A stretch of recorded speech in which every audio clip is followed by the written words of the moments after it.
Manifeste ta grâce au milieu de nous encore ce matin, Seigneur, et bénis-nous. Arrose nos vies, Seigneur, de ta présence, arrose nos vies de la révélation de ta parole, arrose nos vies de ton onction, et permets-nous au nom de Jésus, Seigneur, de pouvoir atteindre et de pouvoir toucher, Seigneur, les sommets que tu veux que nous touchions. Je bénis ton nom parce que tu nous fais grandir, parce que nous grandissons dans la révélation de la foi, de la grâce, de la miséricorde, et la grâce nous est multipliée puissamment au nom de Jésus. Seigneur, visite ce peuple ce matin et donne-lui, Seigneur, de pouvoir saisir toutes les bénédictions que tu as mises à part pour eux, Seigneur. Je bénis ton nom. Au nom de Jésus, nous avons prié. Le peuple de Dieu dit Amen, Amen, Amen, Amen. Acclame ton Dieu bien fort ce matin. Amen. Acclame bien fort, bien fort. Acclame le Seigneur. On va s'asseoir dans sa présence et on va prendre nos Bibles dans le livre de Jean, chapitre 1, verset 17. C'est bien, si tout le monde a trouvé, on va se lever.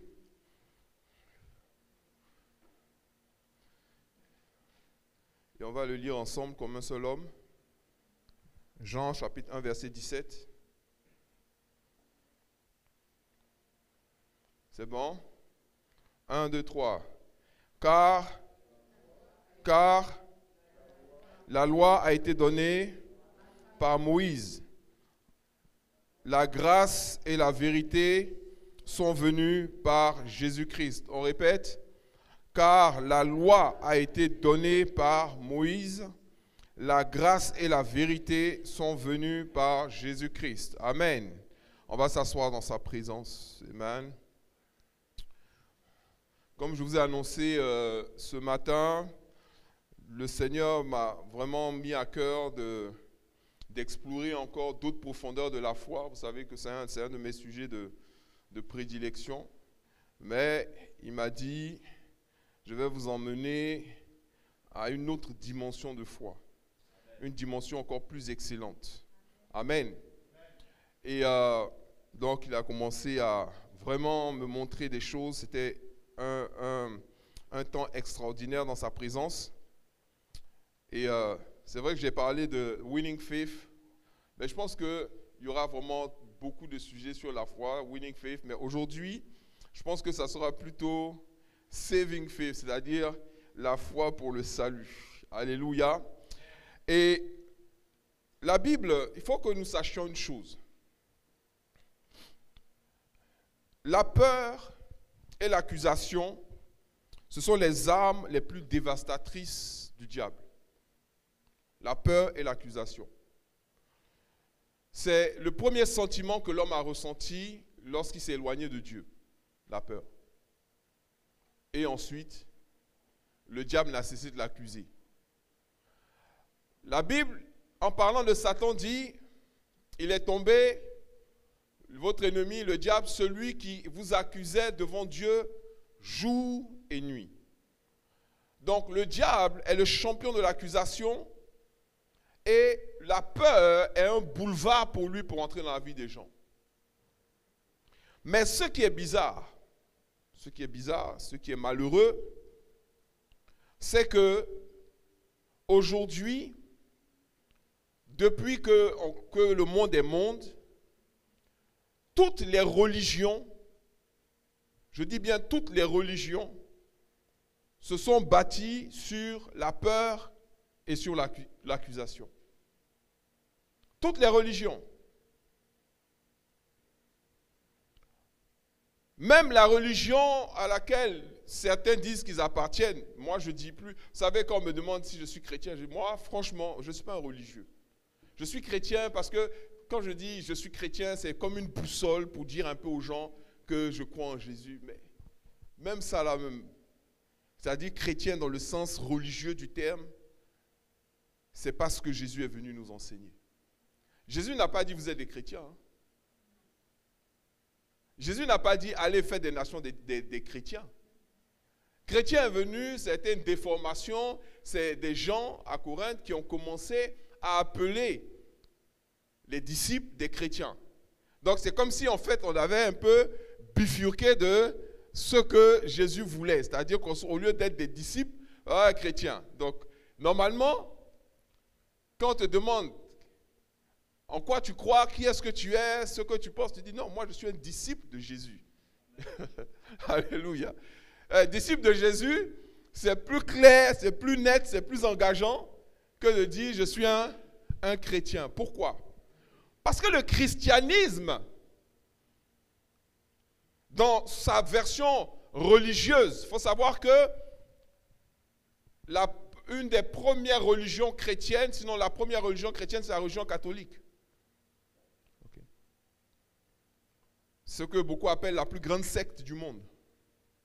Ce n'est pas parce qu'ils sont des milliards que ce n'est pas une secte. Quand nous lisons la Bible, on voit qu'il ne faut pas qu'il y ait des représentations, il ne faut pas qu'il y ait des statues. Ils ont des statues, ils ont des représentations.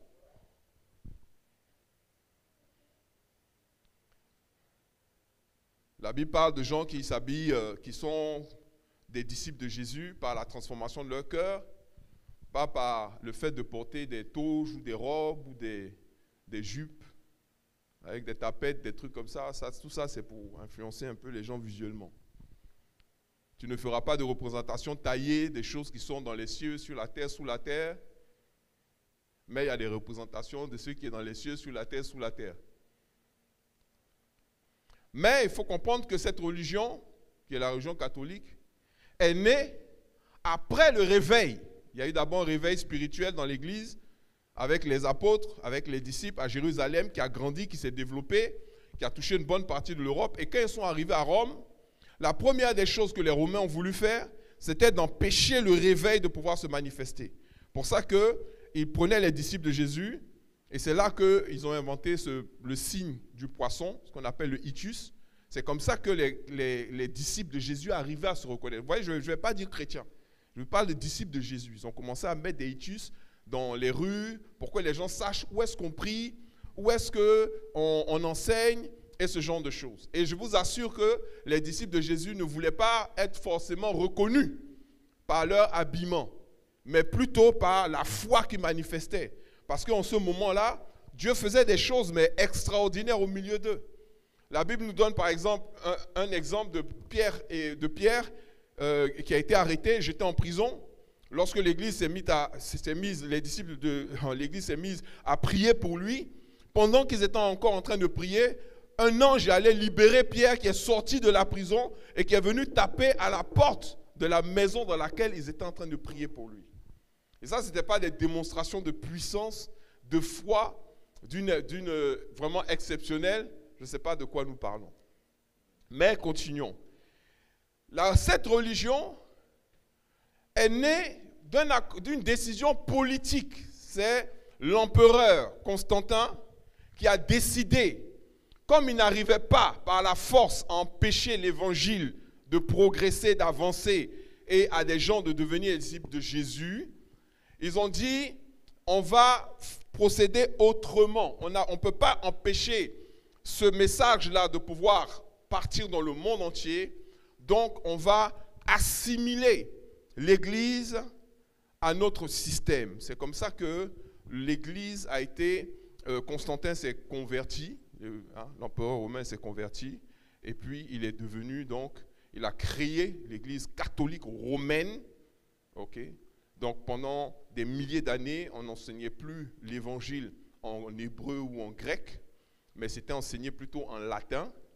Et il a bâti tout un système politique avec les ambassadeurs, les évêques, pour aller dans les pays, avec un système de conquête et ce genre de trucs. Donc c'est devenu une machine.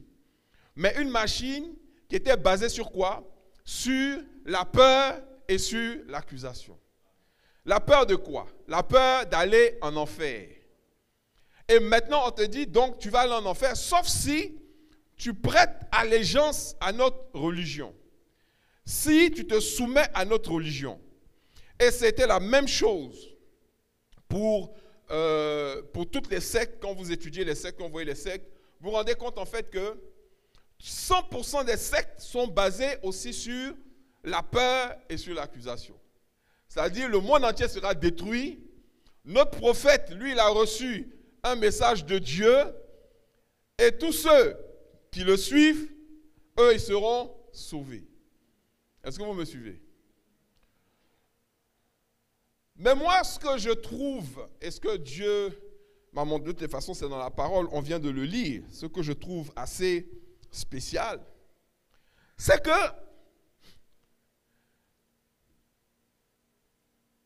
la loi de Moïse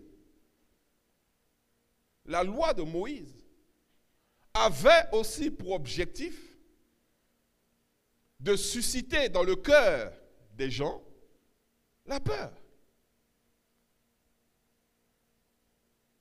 La loi du talion, œil pour œil, dent pour dent, les conséquences du péché.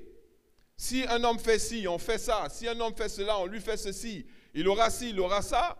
C'est aussi basé sur la peur et l'accusation. Quand tu accuses, par exemple, d'être adultère, mais c'est grave, ça veut dire on va te lapider. Quand tu accuses d'être voleur, ça veut dire qu'on va aussi te couper la main, on va te lapider. Regardez maintenant l'autre religion des cousins de Moïse, c'est la même chose avec la charia. Vous ne pourrez pas vous imaginer, quand les talibans ont repris l'Afghanistan, mais les gens ont fui comme si c'était la peste. Eux, ils ont connu ce qu'on appelle vivre selon une constitution religieuse. La charia, ça ne rigole pas. On t'accuse d'avoir volé un bonbon, on regarde dans ta poche, tu as un bonbon vraiment, on dit ouais le reçu, tu n'as pas le reçu, on prend ta main, on coupe. C'est demain, ils vont discuter après, ou on va faire l'enquête après, mais ils t'ont déjà coupé le bras. Au Nigeria récemment, une jeune étudiante qui était dans un groupe d'étudiants, les gens ont commencé à parler de religion. Elle a dit mais laissez-nous tranquilles avec votre religion, ce groupe-là c'est pour étudier, ce n'est pas pour la religion. Sinon moi je suis disciple de Jésus. Les gens lui ont dit, ses frères lui ont dit enlève ce que tu as mis là dans le groupe. Elle dit elle ne va jamais enlever ça. Le lendemain, ils sont arrivés dans l'église, qu'est-ce qu'ils ont fait? Ils l'ont lapidé, ils l'ont brûlé. Je vous parle de religion. Est-ce qu'il y a une religion qui n'a pas commis de crime, qui n'a pas tué les gens?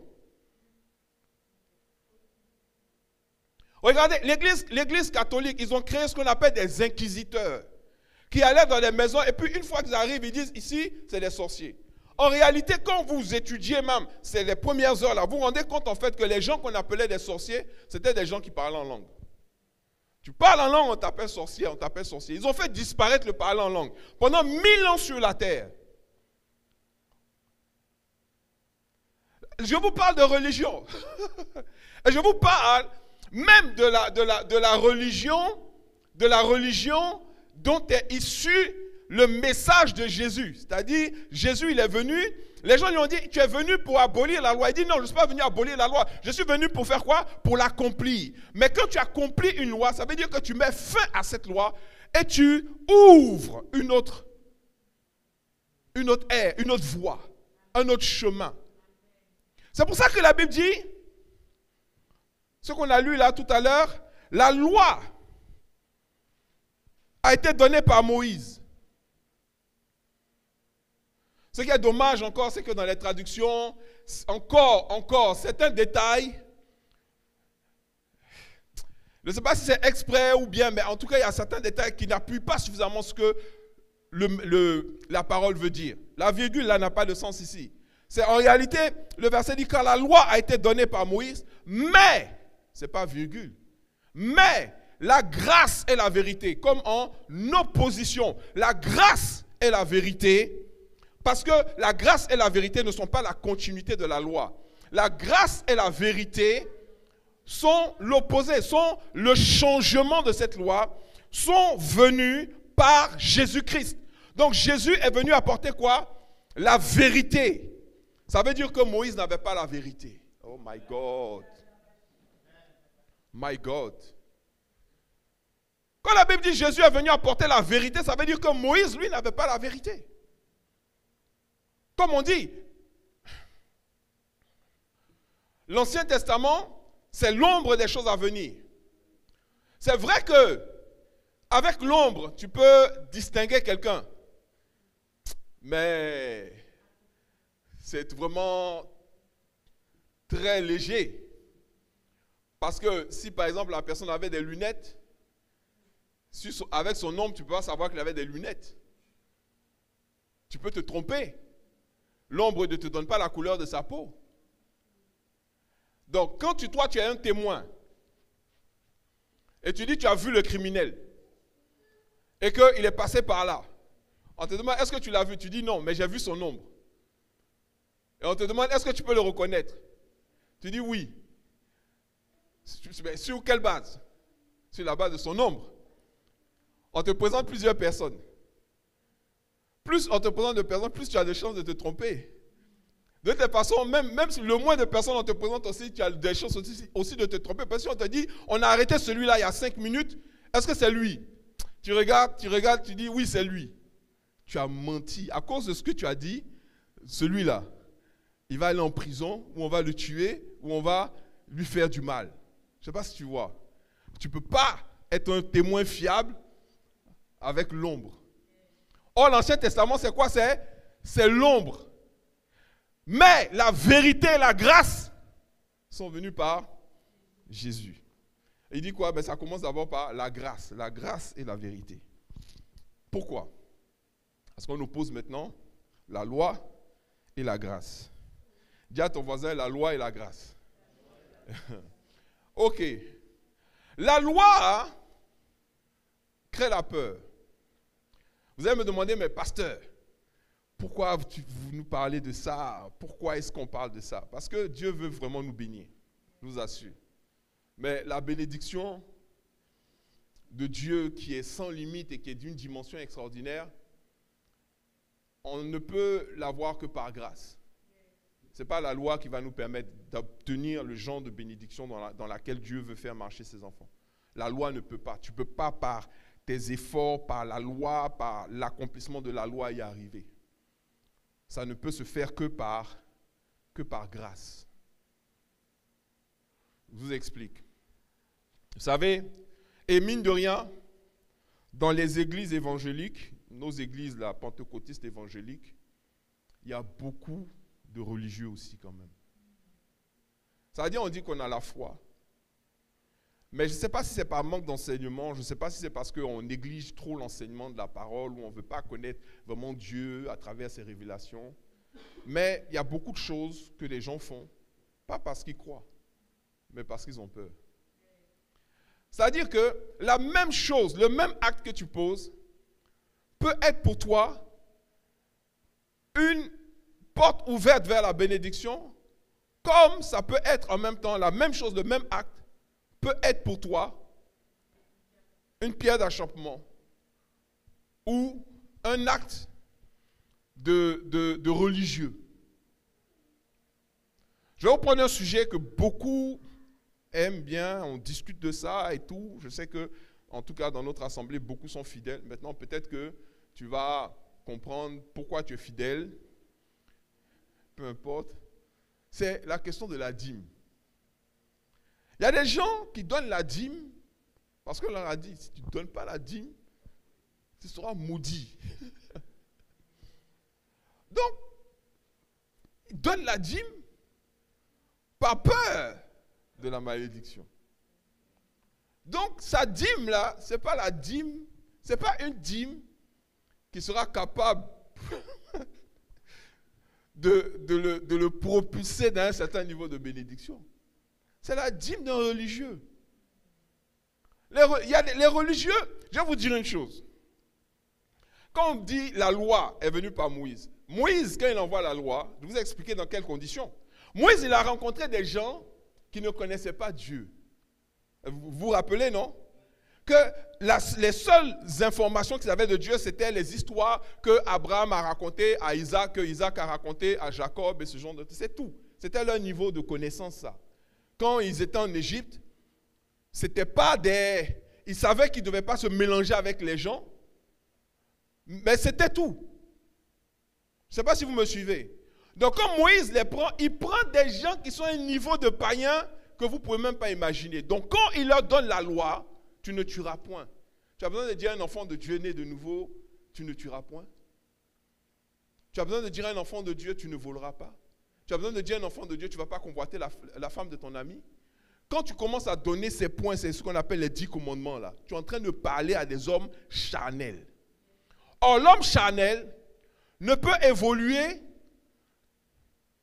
que dans la religion. Si tu ne fais pas ça, tu auras ça. Tu ne fais pas ça, tu auras ça. Donc, l'homme de Dieu, l'enfant de Dieu, qui aime le Seigneur, lui, il va porter sa dîme aussi. Mais il n'apporte pas la dîme parce qu'il a peur d'être maudit. Il apporte la dîme parce qu'il emmène sa contribution dans la maison du Seigneur pour qu'on puisse faire l'œuvre de Dieu. Je ne sais pas si vous me suivez. Donc, il y en a un qui donne par la peur. Donc, il obéit en fait à la loi. Donc, la même dîme, elle est dans la loi. Et il y en a un qui donne la dîme comme Abraham a donné sa dîme. Mais quand Abraham a donné la dîme, la loi sur la dîme n'était pas encore sortie, n'est-ce pas? Mais il l'a donné, pourquoi? Parce que son cœur était connecté au cœur de Dieu. Et qu'il savait que c'était un moyen de participer à l'œuvre de Dieu sur la terre en donnant le 10e de ses revenus à un serviteur de Dieu qui en l'occurrence s'appelait Melchizedek. Je ne sais pas si vous me suivez. En disant que moi, si je garde cet argent, je vais faire quoi avec? Je vais payer mes factures, je vais payer mon téléphone, je vais payer ma voiture, je vais payer mes assurances, je vais payer ma maison. Mais si je donne ça à l'église dans laquelle je suis, on va pouvoir acheter du matériel, on va pouvoir faire des émissions, on va pouvoir toucher des gens, on va pouvoir entretenir la maison du Seigneur, on va pouvoir entretenir le lieu où on est. Donc je le donne, pas parce que j'ai peur de la malédiction, mais je le donne parce que je veux participer à la grâce. Je vais accélérer parce que je ne vais pas rentrer dans tout le sujet aujourd'hui, mais je vous donne une indication. Éphésiens chapitre 2, verset 8. Vous allez voir, c'est très fort. Dieu me dit, si tu n'as pas cette révélation, tu ne peux pas naviguer à un certain niveau de foi. Et ce niveau de foi dans lequel tu navigues, le niveau de foi dans lequel je veux là, que vous naviguez là, c'est un niveau de foi qui est surnaturel, qui provoque des miracles à n'en plus finir. Éphésiens chapitre 2, verset 8. Qu'est-ce que la Bible dit? Il dit quoi? Car c'est par la grâce que vous êtes sauvés. On arrête là d'abord. Il dit quoi? C'est par la grâce que vous êtes. Il n'a pas dit c'est par la loi que vous êtes sauvés. La loi ne peut pas sauver quelqu'un. C'est la loi qui fait que, je ne sais pas, c'est avant-hier, il y a un frère qui m'a écrit, il dit, pasteur, vraiment, priez pour moi. Je dis, mais pourquoi? Il dit, non, j'ai un examen bientôt, mais j'ai péché. J'ai dit, mais dans ta phrase, là, tout ton cœur là, est sorti. Donc, en fait, tu regrettes ton péché. Ce n'est pas parce que tu as péché. Ce n'est pas parce que tu te sens mal d'avoir péché contre Dieu. En fait, tu n'as pas péché contre Dieu. En fait. Tu as péché contre ton examen. Comme tu sais que tu as un examen qui arrive, là, tu te dis, comme tu as péché là, tu ne peux plus prier maintenant pour demander à Dieu de t'aider pour ton examen. Donc, en fait, ce qui te préoccupe, c'est ton examen. Et je lui réponds, tu sais, le diable, c'est le chef de l'accusation.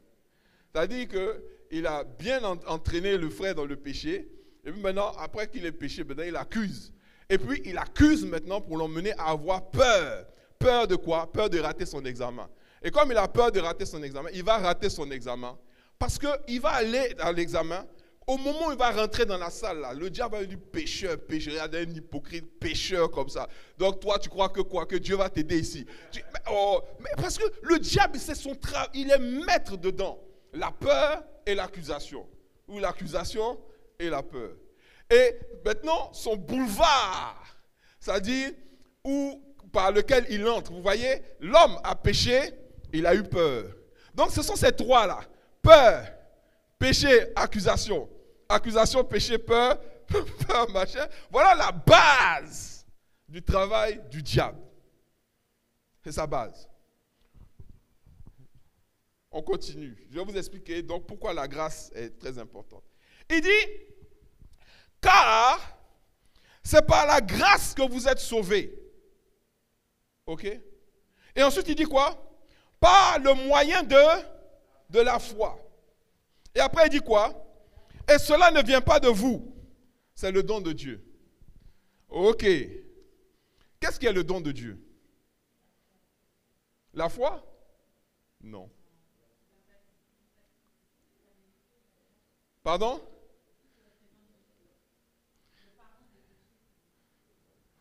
Parlez fort, j'entends pas bien. Voilà. Ça dit, dans les deux, il dit, car c'est par la grâce que vous êtes sauvés, par le moyen de la foi. Ok? Donc, à la base, on est sauvé, c'est pas par la loi. La loi est venue par Moïse. Mais la grâce et la vérité sont venues par Jésus-Christ. Mais donc c'est par la grâce qu'on est sauvé. Je vais vous expliquer tout à l'heure pourquoi. C'est par la grâce qu'on est sauvé. On n'est pas sauvé par la loi. Okay? C'est la grâce qui nous permet d'être sauvés. Donc si quelqu'un dit aujourd'hui, veut être sauvé ou bien quelqu'un est sauvé, qui dit où tu es sauvé, tu es dans la maison de Dieu, il ne faut pas regarder les gens et puis commencer à dire, oh, vraiment, ils sont pas bien, ils sont mauvais, machin. C'est la pure grâce de Dieu. Nous tous là, on a connu le péché. Vrai ou faux? Si tu étais mort dedans, à quel moment toi tu allais te repentir un jour et puis te retrouver dans la maison de Dieu? Il y a des gens, ils n'ont même pas eu le temps de pécher. C'est-à-dire que première soirée, ils sont sortis là, ils sont morts là-bas en même temps. Direct en enfer. C'est-à-dire, le fait que tu respires même là encore aujourd'hui, c'est la grâce de Dieu. Oh my God. Il y a des gens qui sont plus jeunes que toi. Mais ils sont couchés là, ils peuvent voir. Là, c'est la grâce là. C'est pas pour rien Dieu a dit à Paul, ma grâce te suffit. Alléluia. Je dis, la grâce. C'est par la grâce que nous sommes sauvés. Mais pas que. C'est pour ça qu'on parle. Allons seulement. C'est winning faith. Hein, la foi pour gagner. Mais dans winning faith, là, il y a plusieurs trucs. Donc, il y a la foi pour être sauvé. Donc, pour être sauvé, le moyen, c'est la foi. Mais la base, c'est la grâce. Donc, ça veut dire quoi? Que tu dois avoir foi dans la grâce. Or, la foi vient. La foi vient.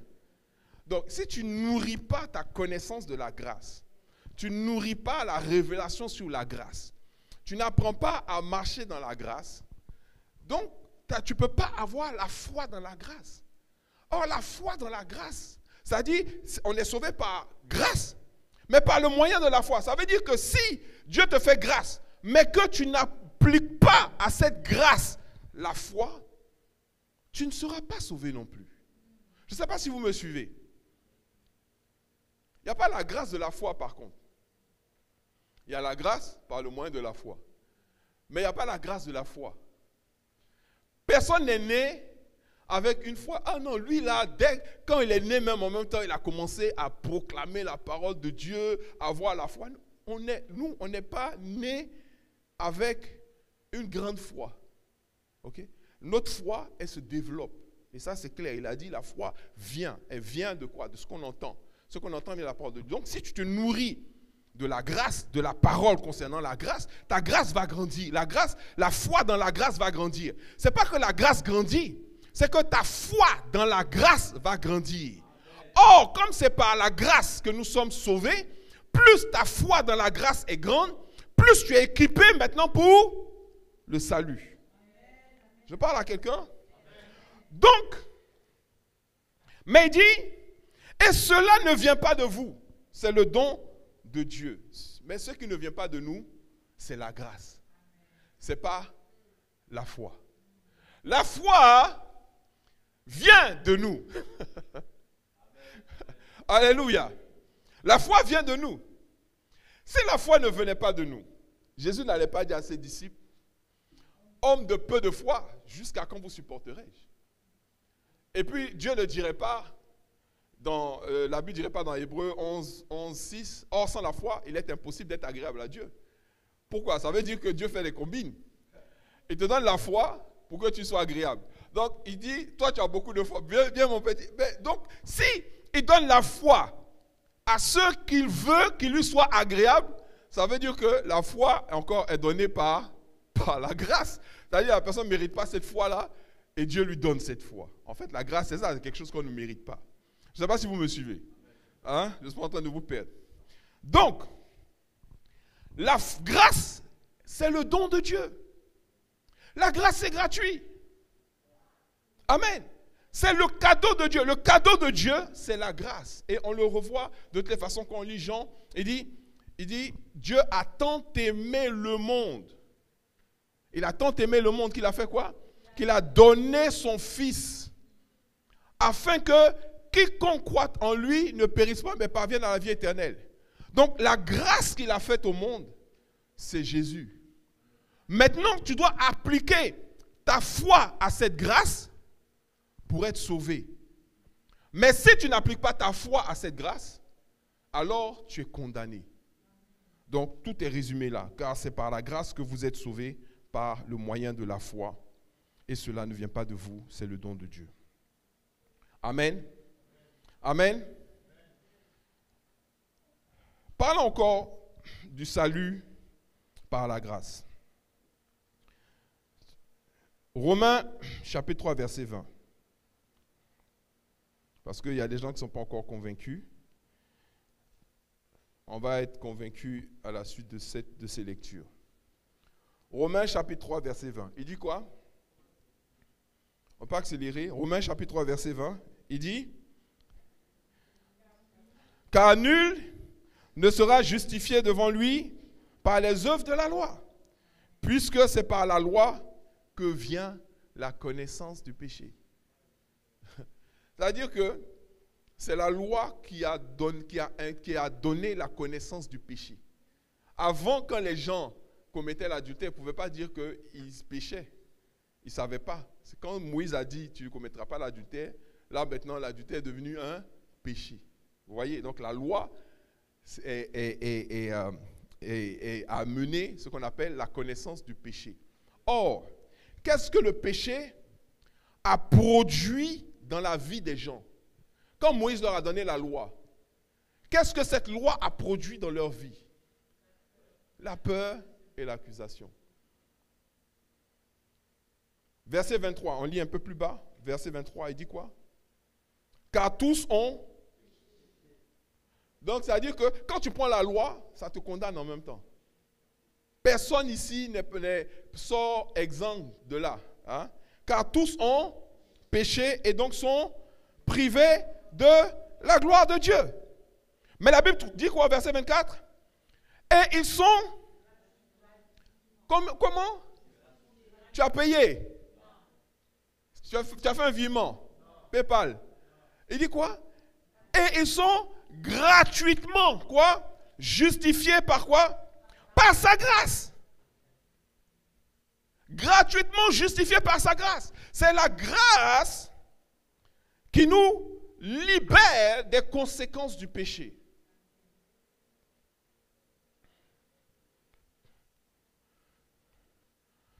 Romains chapitre 9, versets 22 à 23. Et puis on va amorcer la descente. Romains chapitre 9, versets 22 à 23.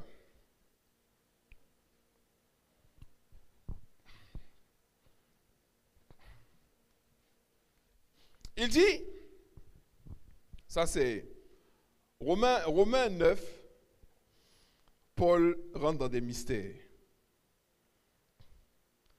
Il rentre dans des mystères. Dans des trucs vraiment très très profonds.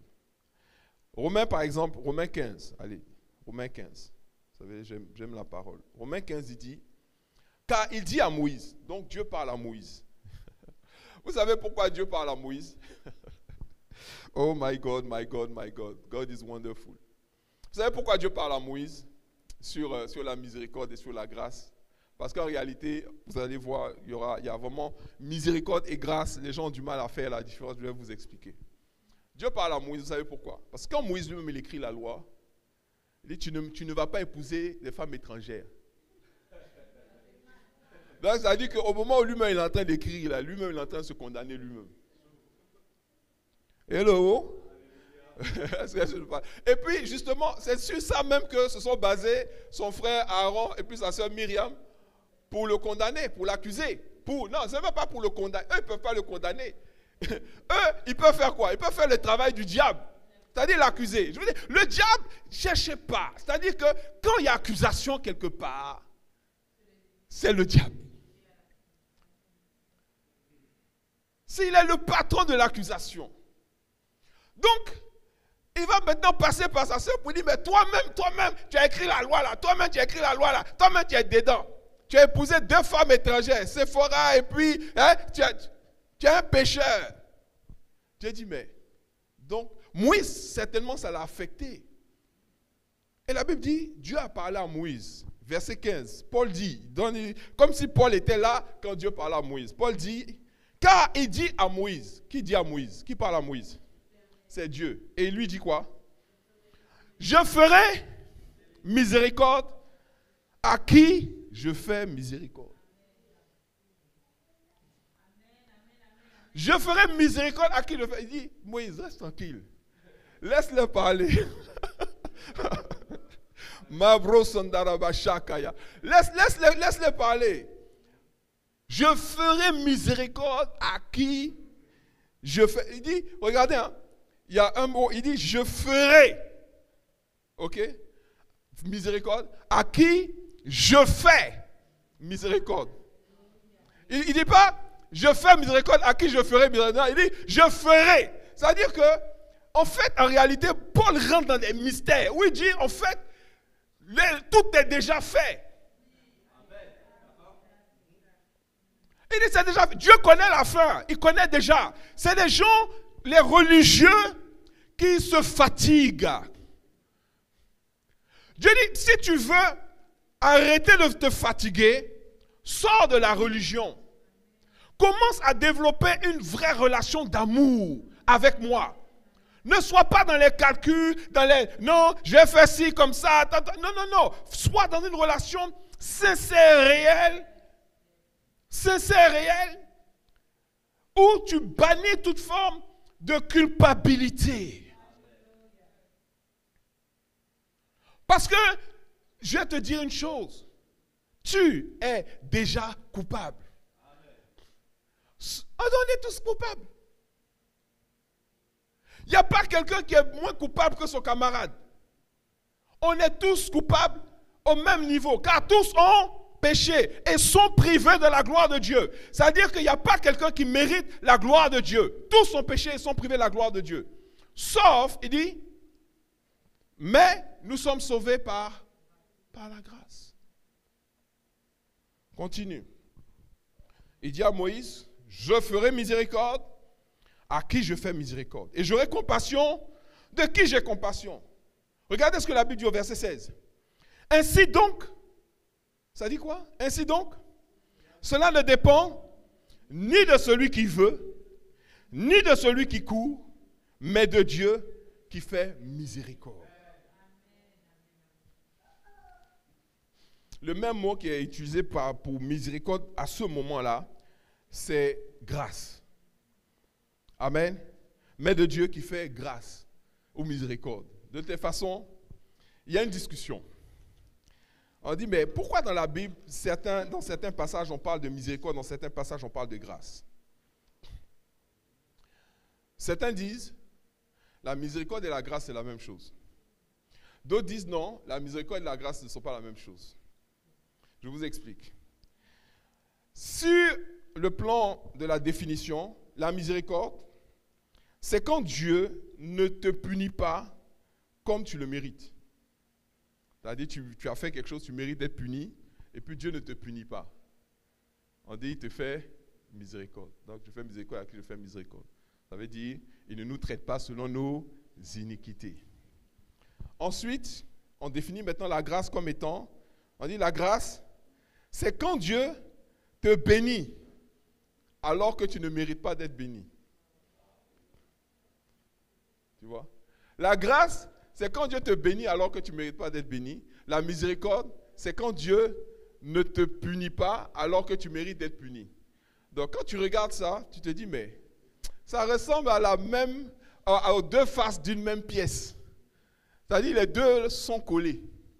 Parce que c'est entremêlé. C'est-à-dire, il te bénit alors que tu ne mérites pas d'être béni. Donc s'il te bénit alors que tu ne mérites pas d'être béni, ça veut dire qu'il te traite d'une manière dont tu ne mérites pas d'être traité. Donc pour pouvoir te faire grâce, il te fait miséricorde. Et quand il te fait miséricorde, c'est une grâce. Donc les gens qui discutent, ils discutent trop pour rien. La grâce ne peut pas venir sans la miséricorde. Est-ce que vous me suivez?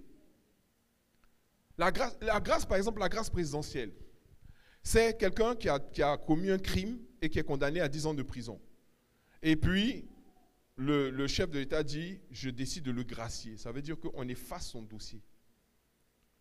Mais s'il le gracie, ça veut dire que, quelque part, il lui a pardonné aussi. Il a décidé de ne pas le traiter comme le crime selon les conséquences du crime qu'il a commis. Donc, dans la grâce, on implique en même temps la miséricorde. Amen. Donc, ce qui nous permet de mieux comprendre la parole, on revient à Romains chapitre 9, verset 16. Ainsi donc, cela ne dépend ni de celui qui veut, donc ce n'est pas parce que tu veux, ni de celui qui court, ce n'est pas parce que tu t'agites à gauche, à droite, mais de Dieu qui fait miséricorde. Alléluia. Donc, ce qui te permet d'être sauvé et de pouvoir expérimenter certaines choses et de pouvoir être sauvé même, c'est la miséricorde de Dieu, c'est la grâce de Dieu. Pour ça, quand tu pries pour le salut, demande à Dieu la miséricorde, demande à Dieu la grâce. Verset 17.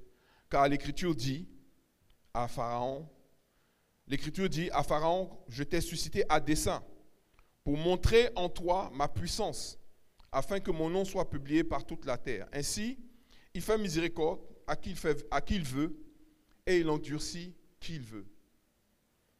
Maintenant, quand tu lis ça, on va aller pour finir au verset 22 à 23. Quand tu lis ça, tu te dis, mais Dieu est-il injuste? Mais Paul va nous dire au verset 22, au verset 23, il dit, et que dire? Qu'est-ce que nous on a à dire? Si Dieu, voulant montrer sa colère et faire connaître sa puissance, a supporté avec une grande patience des vases de colère formés pour la perdition. Donc il dit, il y a des vases de colère formés pour la perdition. Pourquoi? Parce que ce sont des gens qui sont en colère, ce sont des gens qui n'ont pas foi dans la grâce de Dieu. Verset 23, il dit, et s'il a voulu faire connaître la richesse de sa gloire envers des vases de miséricorde qu'il a d'avance préparés pour la gloire. Rappelle-toi, il dit quoi? Il les a d'avance préparés pour la gloire. La question est, quel genre de vase tu es? Est-ce que tu es un vase de colère ou est-ce que tu es un vase de miséricorde? Vous savez, la colère que nous avons est justifiée. Nous avons tous subi des injustices. Nous avons tous subi des accusations de la part de l'ennemi. Nous avons tous traversé des moments où on a senti une grande injustice. Nous avons tous vécu des choses terribles. Mais nous avons tous, en tout cas pour ceux qui sont là et ceux qui m'écoutent aujourd'hui, expérimenté la miséricorde et la grâce de Dieu. Donc, le choix d'être un vase de colère ou d'être un vase de miséricorde, quelque part, nous incombe également. Est-ce qu'on veut s'accrocher aux choses qu'on a reprochées aux gens, aux choses qu'on a reprochées au monde, aux choses qu'on a reprochées à tel parce qu'il n'a pas fait ci, à tel parce qu'il n'a pas fait ça? Et des fois, ça peut être des proches, ça peut être notre père, ça peut être notre mère, ça peut être notre frère, ça peut être notre soeur, ça peut être un ami, ça peut être quelqu'un. Toutes ces personnes-là, ça peut être un époux, ça peut être une épouse, toutes ces personnes-là qu'on lie, qu'on attache, et qui nous font petit à petit baigner dans une forme de colère et de peur et d'accusation et qui transforme notre vie en fait en enfer? Ou est-ce que nous sommes des vases de miséricorde? Nous sommes des vases de grâce. Nous avons reçu la grâce. Nous marchons dans la grâce. Nous vivons dans la grâce. Nous faisons grâce. Et là, à ce moment, on ne vit plus. On n'est plus traité, vu qu'on ne traite pas les gens comme leur péché nous autorise à les traiter. Nous ne sommes plus traités aussi comme nos péchés, tu vois, nous poussent à être traités. N'est-ce pas? Et c'est pour ça que je vais terminer ce message avec le dernier passage dans 2 Pierre 1, 2. Pierre, lui aussi, a eu une révélation de la grâce, une révélation excellente. Et il dit,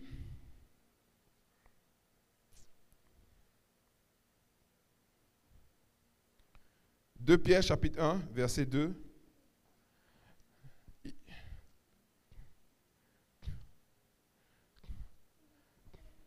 Il dit,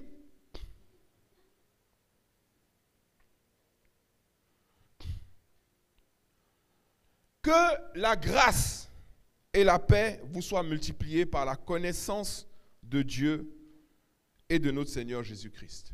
Amen. Donc là, tu as une indication. La première indication, c'est la foi vient.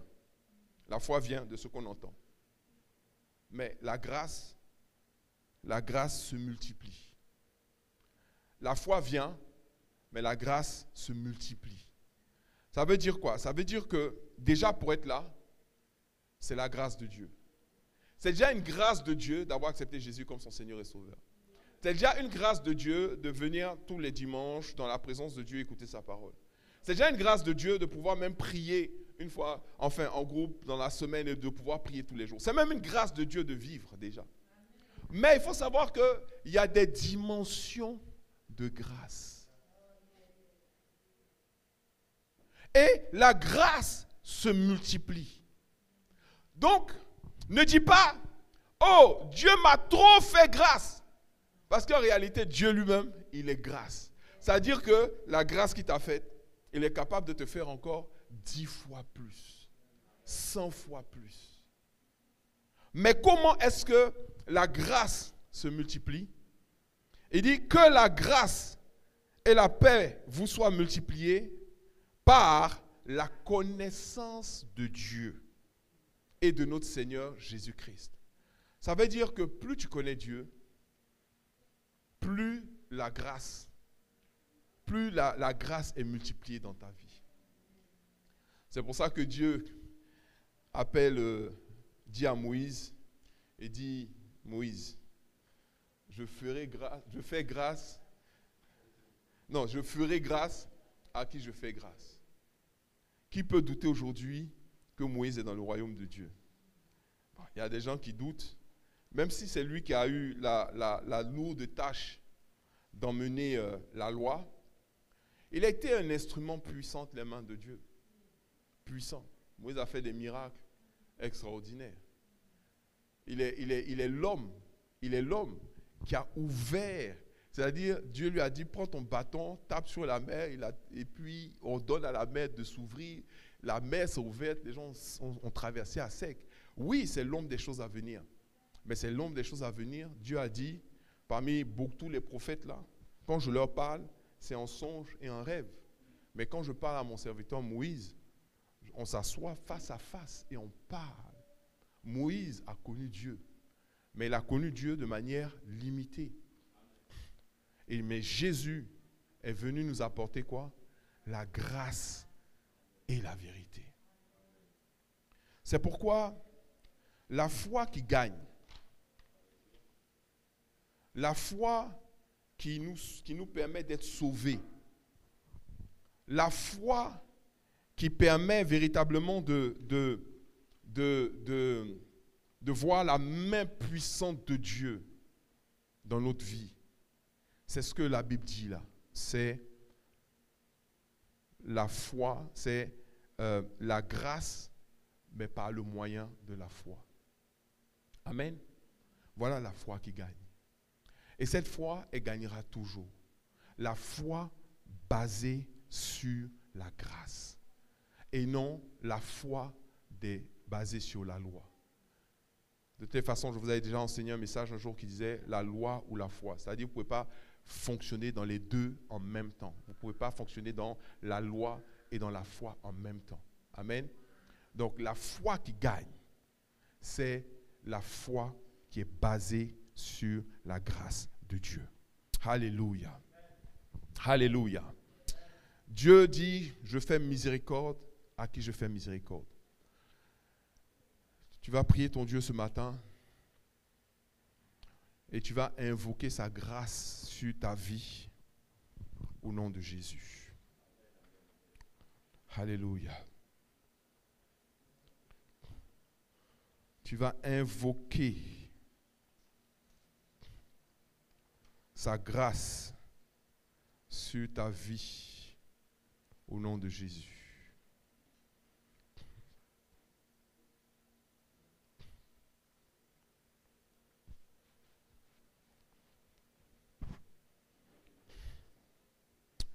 Oh rababa shantaraba santaraba rodokia rabare de keshendere boso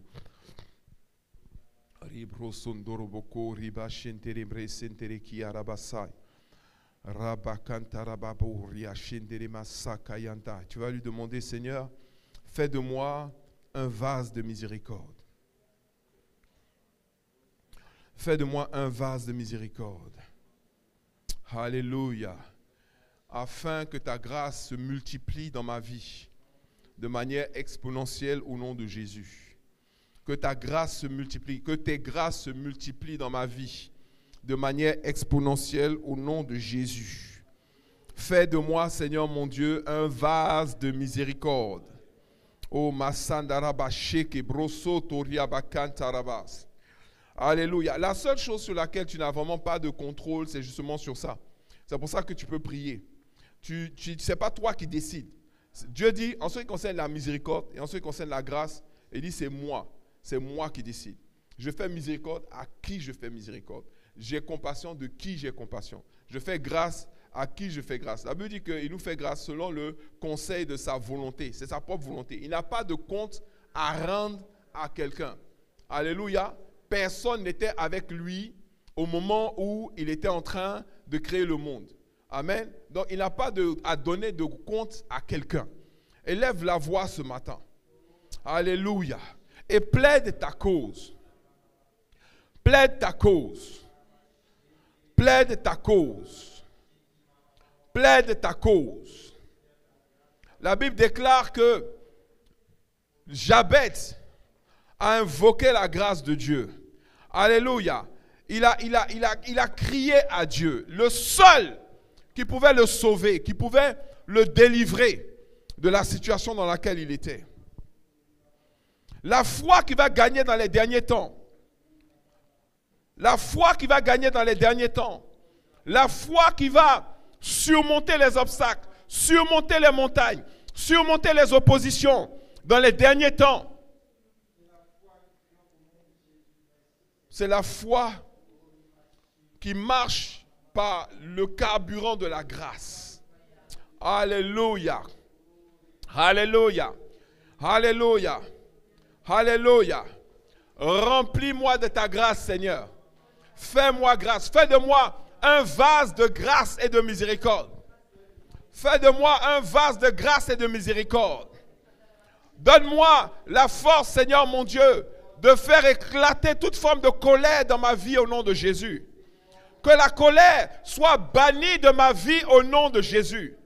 Que la colère soit arrachée de mes tripes au nom de Jésus. Que la colère soit enlevée de mon existence au nom de Jésus. Que la colère parte au nom de Jésus. Que la peur soit arrachée de ma vie au nom de Jésus. Que plus jamais je n'expérimente la peur. Mais que là, au contraire, où le péché a abondé, que la grâce surabonde. Que la grâce surabonde. Que la grâce réponde à ma place. Que la grâce parle pour moi. Que la grâce soit mon vêtement. Que la grâce soit mon identité. Que la grâce soit mon partage. Alléluia. Alléluia. Je refuse d'être un religieux. Je refuse d'être un religieux. Je refuse de marcher par la peur et par l'accusation. Je refuse de marcher par la peur et par l'accusation. Je refuse que la malédiction soit mon partage. Mais je déclare que la vérité et la grâce qui sont venues par Jésus-Christ sont mon partage. Dès maintenant et à jamais. Car je sais que tu fais miséricorde. Tu feras miséricorde à qui tu fais miséricorde. Tu feras grâce à qui tu fais grâce. Que ta grâce surabonde dans ma vie. Au nom de Jésus. Amen. Amen. Alléluia. Acclame ton Dieu bien fort ce matin. Alléluia. On va s'approcher de la table du Seigneur. On va s'approcher de la table du Seigneur. On va communier dans sa chair et dans son sang. Et si nous ne l'avons pas compris, la grâce de Dieu, c'est Jésus. Le don gratuit de Dieu, c'est Jésus. On n'a pas à cotiser pour payer pour que Jésus vienne. Dieu, il a vu la détresse du monde et il a dit, la personne qui peut faire une différence, c'est Jésus. Et Jésus est venu avec la grâce. Il a dit, si vous vous rappelez bien, quand il a lu Ésaïe dans le temple, il a dit, et je suis venu pour proclamer une année de grâce. Pour proclamer une année de grâce. Et comme on sait qu'un jour pour Dieu, c'est comme 1000 ans, quand il dit une année de grâce, ça veut dire qu'il est venu pour introduire la grâce en même temps. Oh my God. Jésus, c'est Jésus qui a amené la grâce. Dans la loi, regardez, vous lisez la loi Lévitique, vous parcourez Lévitique, vous descendez, vous regardez la loi, il n'y a pas grâce dedans. Il n'y a pas la grâce. Il y a ce qu'on appelle la victime expiatoire. Ça veut dire sans effusion de sang, il n'y a pas de pardon de péché. Donc pour que le péché soit pardonné, il fallait forcément que le sang coule. Soit le sang du pécheur, soit le sang d'un animal. Jésus a dit, moi je vais venir verser mon sang pour vos péchés. Donc tu ne peux pas permettre au diable de venir, maintenant aller déterrer un péché là-bas pour venir maintenant t'accuser dessus afin de paralyser ta foi. Voilà le don gratuit de Dieu. La chair de Jésus, le sang de Jésus. Il a dit, je vous donne ceci. Ceci est ma chair, ceci est mon sang. Afin que vous puissiez marcher dans la nouvelle alliance, qui est une alliance plus excellente. Que ce pain soit sanctifié, que ce vin soit sanctifié et qu'il soit béni au nom de Jésus. Merci Seigneur pour ton sacrifice à la croix. Merci pour ton sang que tu as fait couler 7 fois afin, Seigneur mon Dieu, que nous soyons purifiés de toutes nos iniquités, de tous nos péchés et que la grâce de Dieu puisse surabonder dans notre vie. Nous pouvons apporter la communion à nos frères et à nos sœurs.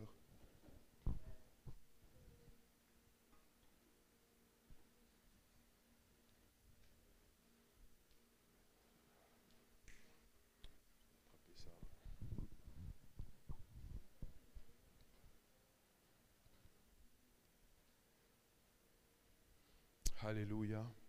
Tu veux communier avec le Seigneur, tu restes debout, t'apportes la communion. Dis à ton voisin, marche dans la grâce et que la grâce de Dieu surabonde dans ta vie.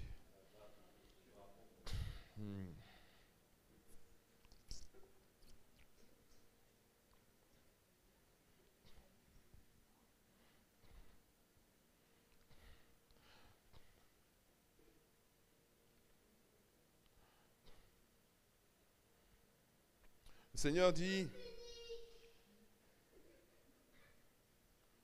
il y a une vie extraordinaire pour ceux à qui je fais grâce. Alléluia.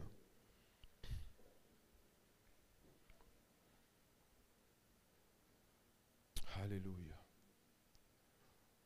Le voleur ne vient que pour tuer, égorger, détruire. Mais moi, je suis venu, dit le Seigneur, afin que mes brebis aient la vie et qu'elles soient dans l'abondance. Alléluia. Ça aussi, c'est la manifestation de la grâce de Dieu. Nous pouvons communier avec le Seigneur maintenant.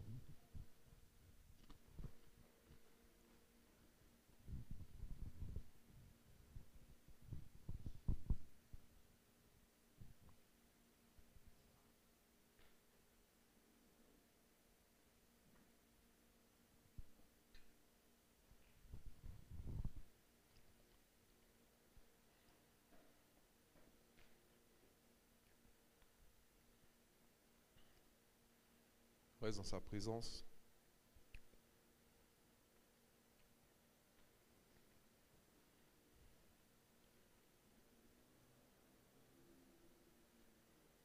Que Dieu nous donne, par sa grâce, à marcher dans un niveau de foi extraordinaire et surnaturel. Que la grâce de Dieu, qui marche par le moyen de la foi, soit ton partage au nom de Jésus. Qu'à partir d'aujourd'hui, toute forme d'accusation sur ta vie s'arrête maintenant. Toute forme d'accusation que le diable allait tirer de l'enfer et qui veut déposer dans ta vie prend fin maintenant. Et je ferme aussi la bouche de tous les accusateurs. Que Dieu ferme la bouche de tous tes accusateurs, de tous ceux que le diable utilise pour t'accuser. Que leur bouche soit fermée maintenant au nom de Jésus. À partir de maintenant, tes regards ne sont plus tournés vers le passé, mais plutôt vers l'avenir. Tes regards ne sont plus tournés vers les échecs passés, mais plutôt vers les victoires à venir. Car Dieu a formulé des projets pour toi. Et ce sont des projets excellents de bonheur et de bénédiction. N'arrive jamais au moment de penser ou de croire que ce que tu as de meilleur est derrière toi. Ce que tu as de meilleur est devant toi. Dieu dit, vous avez encore des choses extraordinaires et excellentes à accomplir. Gardez les regards fixés sur moi et marchez dans ma paix et ma grâce et ma miséricorde. Alléluia. Et regardez les grandes choses que j'ai à accomplir à travers vous. Et ne soyez plus jamais dans les regards nostalgiques du passé, parce que le passé est passé, vous n'allez pas le changer, mais l'avenir est devant vous et il sera brillant, il sera béni, il sera rempli de grandes choses pour la gloire de mon nom, dit le Seigneur. Et le peuple de Dieu dit Amen. Alléluia. Amen, amen, amen. Amen. Amen. Acclame ton Dieu bien fort ce matin. Voilà. Acclame ce Dieu merveilleux, c'est sa grâce qui te permet d'être là aujourd'hui. Alléluia, sa grâce excellente. On va apporter nos dîmes et nos offrandes dans sa maison, si c'est le cas.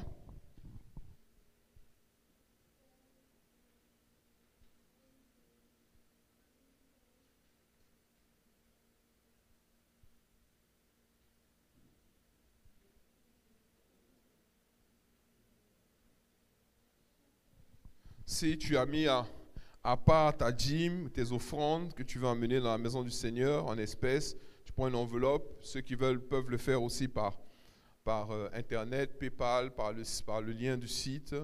Ils peuvent le faire également par virement. Nous avons reçu tous les virements également. Une fois que c'est fait, on va se lever, on va prier maintenant. Nous n'apportons pas nos dîmes dans la maison du Seigneur parce qu'on a peur de la malédiction. On apporte la dîme dans la maison du Seigneur parce qu'on veut participer à la bénédiction. Alléluia. Tu vas te lever. Je sais que la plupart d'entre vous, vous avez apporté vos dîmes. Ceux qui ont apporté leur dîme, ceux qui n'ont pas apporté leur dîme, on va tous se lever dans la présence de Dieu. Que Dieu vous fasse grâce et miséricorde. Ceux qui n'ont pas apporté la dîme, que Dieu vous fasse miséricorde.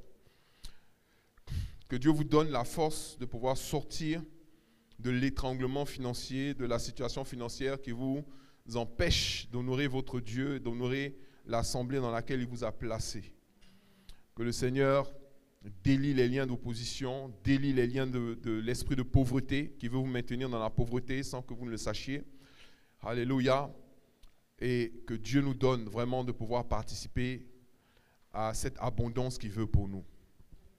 Tu as apporté ta dîme dans la maison du Seigneur par amour pour son œuvre, par amour pour son œuvre. Tu n'as pas été forcé, tu n'as pas été contraint, tu n'as pas été obligé et tu l'as fait librement. Et tu as remarqué une chose, Dieu te bénit et il continue de te bénir. Et laisse-moi te dire une chose, Dieu va davantage te bénir. Je crois que la grâce de Dieu va surabonder dans des temps spéciaux. Et nous sommes en train d'entrer dans ces temps spéciaux. Alléluia. Le monde est à la croisée des chemins. La guerre qui a été annoncée depuis des millénaires, et nous sommes en train de courir vers cette guerre-là. Nous sommes en train d'avancer vers cette guerre-là. Mais que ce soit en temps de paix ou en temps de guerre, les enfants de Dieu sont dans la paix. Parce que notre paix ne dépend pas du monde, notre paix dépend de la grâce de Dieu. Et Dieu fait grâce à qui il fait grâce. Je prie au nom de Jésus qu'à cause de ton amour, de ta fidélité, même si la grâce n'est pas méritée, que le don de la grâce te soit accordé au nom de Jésus. Que le don de la grâce soit manifesté dans ta vie au nom de Jésus. Et que là où le péché a abondé, que la grâce surabonde à une dimension qu'il va faire éclater les chaînes du péché dans ta vie au nom de Jésus. Je déclare que les gens vont sortir du péché, pas parce qu'ils ont peur d'aller en enfer. Celui qui sort du péché parce qu'il a peur d'aller en enfer va retomber dans le péché. Mais tu vas sortir du péché tellement tu vas réaliser l'amour de Dieu pour toi. Et tellement tu seras prêt à voir et accomplir les plans de Dieu dans ta vie. Dieu t'aime et il a réservé l'éternité pour te bénir. Que cette éternité ne soit pas remise en cause par les plaisirs de ce monde et la convoitise de la chair. Je bénis le nom de l'Éternel parce que grâce sur grâce nous est manifestée, parce que sa grâce surabonde dans notre vie et parce que les liens d'opposition sont détachés, les barrières tombent, les murs tombent, les blocages sont arrachés par la grâce de Dieu qui est manifestée sur notre vie. Au nom de Jésus, nous avons prié, le peuple de Dieu dit Amen. Alléluia. Allez dans la paix du Seigneur, que la grâce de Dieu soit abondante dans vos vies.